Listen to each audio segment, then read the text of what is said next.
Hi, I'm Marcel, and welcome to me screaming into the void, mostly about books.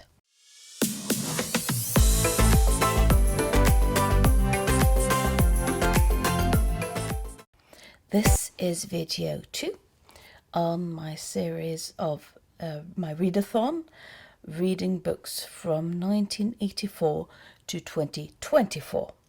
For 1991, I read The Garden of Light by Amin Maalouf. Now, Amin Maalouf is a Lebanese-French theorist and author, and he's written a lot of interesting works on ethnicity and skin color and identity. In this book, he is doing a reimagining of the life of Mani, who was a religious leader for a religion called Manichaeism. That was very popular around the year 200 AD, with Mani being considered a religious leader. There is a debate whether Manichaeism was a cult or a religion, considering that it was extremely popular, but popular partly because of Mani as a religious leader, and that's very often one of the things they say separate the two of them. I had not heard of Manichaeism.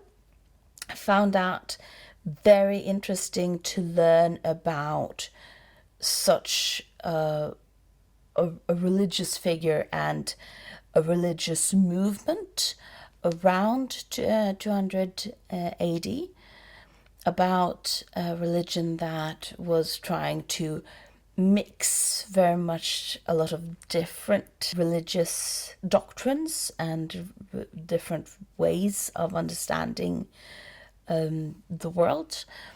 It seems like a very mix of Eastern and Western worldview, and that's also what I really get from Mani as a character in this book. So the book is about Mani growing up in a religious group with his father that is only male, and then getting a calling to travel out into the world and talk about mostly, shouldn't we just be kind to one another?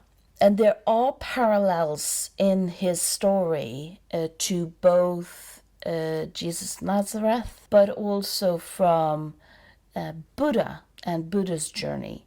Now, I'm not saying that Mani's journey was identical to either one, but it is similar, and it gave sort of similar vibes in regard to getting a calling, traveling around, talking about peace and love, sort of not focusing so much on economic power or political power when it comes, or military power is a better way of phrasing it, not political power, because Mani does get a lot of political power through his connections to other leaders in Iran and Iraq, what becomes Iran and Iraq. So he's very focused on the humble aspect of it, of spreading the word. But there is a fascinating sort of mixture of both Eastern and Western perspective on it, because you're talking about the humble aspect, but you're still also talking very much about class. You're talking about the hierarchy, and you're talking about questioning the hierarchy and getting in trouble because you're questioning the hierarchy. So it's a fascinating fictional retelling of Mani as a character. For 1992, In 1993, I read Red Mars and Green Mars, and they are the two first books of Kim Stanley Robinson's Mars trilogy. So I'm going to talk about them in a connection. So Red Mars starts with a group of 100 people, partly from the US, partly from Russia, and partly not from those two countries, who travel to Mars to become the first colony. And then the whole story in both Red Mars and Green Mars is about, well, what do we do now that we have Mars as a colony? How should Mars be run as a colony? Because when you have people living together, you need rules and structures in how they should interact with one another. And there is no such thing as there are no rules, because there are always rules, even if there are no rules. That is a rule. So in the first book, Red Mars, it's a very fascinating philosophical discussion where he presents a lot of different ways of governing a country, and he really tries to present these different characters and different philosophies through his characters. Now, there are a lot of characters. There's 100 characters in the first book, but it doesn't really matter. You don't really get confused because they're not really characters in and of themselves. They're more representations of different philosophical views and approaches to this discussion of how should we run Mars as a place where people live. So you don't really get that confused. I was a bit worried I would get confused. You don't really get confused in that sense. But then you also have to understand that the characters aren't really important. The relationship between people that very often should run the story doesn't really matter. And that doesn't mean that there isn't a lot at stake. There is actually a very important happenings throughout the book. There are a lot of things at stake in Red Mars, but it's not about the individual people. It's about the government. It's about the politics. Even if you don't care about politics, that is actually a way of approaching politics, which he actually discusses in this book, that being non-politic, because, well, we're scientists, that's also a political view. There is no such thing that is non-political. So Red Mars is very deeply, very rich in its discussion, but it's very much nothing else than the philosophical discussions. So he wrote Green Mars. Green Mars is, now I'm going to spoil a bit for a Red Mars. So if you don't want to have Red Mars spoiled to you, thank you for listening to me. For those who don't really care or have already read Red Mars, Green Mars starts when Red Mars ends, and Red Mars ends with a revolution, which doesn't really have that many consequences, except that a lot of people die. And that, so we're still sort of questioning what should we do. And Green Mars starts with, well, one of the questions that you have during Red Mars is a character called Hirokimi who vanishes. And I'm a bit upset that they suddenly talk a lot about Hirokimi as if she was a very important character up to that point, which she really wasn't. But suddenly everyone sort of talks about, oh, she just vanished. Where did she go? This is a travesty. But it turns out that we figure out at the end of Red Mars is that she took the genetic material of all the 100 people and she just gene spliced them and created a ton of children because she wanted to do it in real instead of just the theoretical discussions that she felt the other people were having in how do you actually deal with a new society. And that was actually one of the things that I was a bit upset about regarding Red Mars, because she vanished and then you figure out, oh, she created all these children. Where have that been? That'd been so interesting to read more about. So Green Mars actually starts with her little colony of all these children. And the focus has now turned in the entire book from the political aspect and purely political aspect of it to the more general social aspect of it. And he doesn't really manage to do that theme justice in the way that he had some brilliant philosophical debates on the government and state and politics. For example, he opens Green Mars with education. And I'm trained as an educator.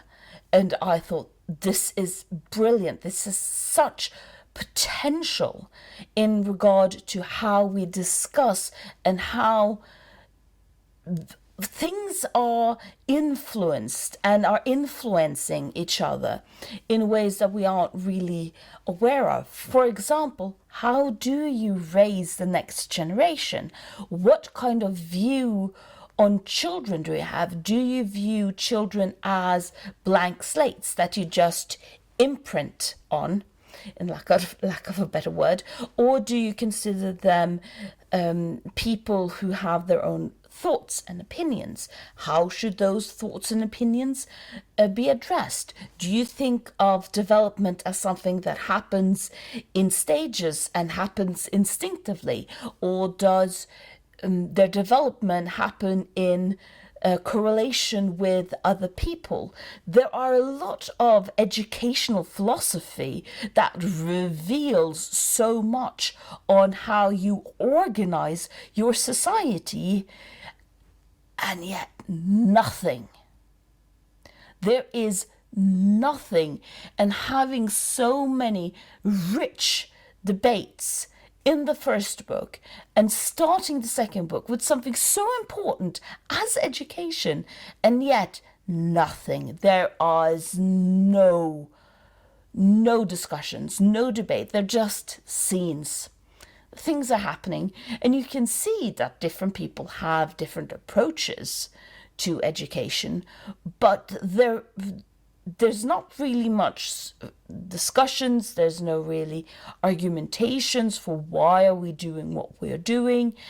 There's not really talking about the view of children, which is so important in reflecting on this. So Green Mars didn't come out to a good start, sadly enough, and then it continued very half-heartedly on this focus on society rather than politics, which it's a good way of taking it, but he doesn't really have anything to bring to that discussion. The book is there's some scenes where there is more political discussions where he flourishes, brilliant discussions, and there are some scenes where he actually manages to talk about this. For example,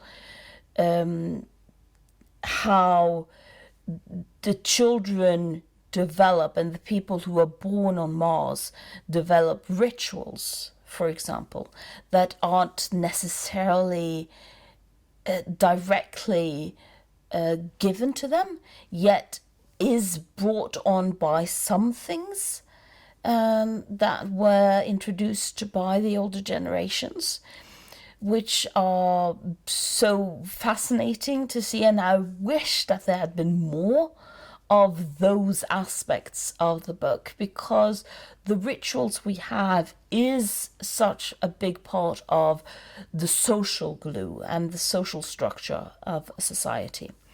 In addition, he has one very good theme, an important theme, which is that the people who, some of the people who were discussing and were leaders in a way during Red Mars, and who have died for different reasons, among other things, the revolution that I mentioned that Red Mars ends on, becomes myth, and the characters become myth, and they become philosophical directions. So people call themselves, as if I'm a Boonian, for example, and that's so fascinating to see how people and characters, because they are in the limelight,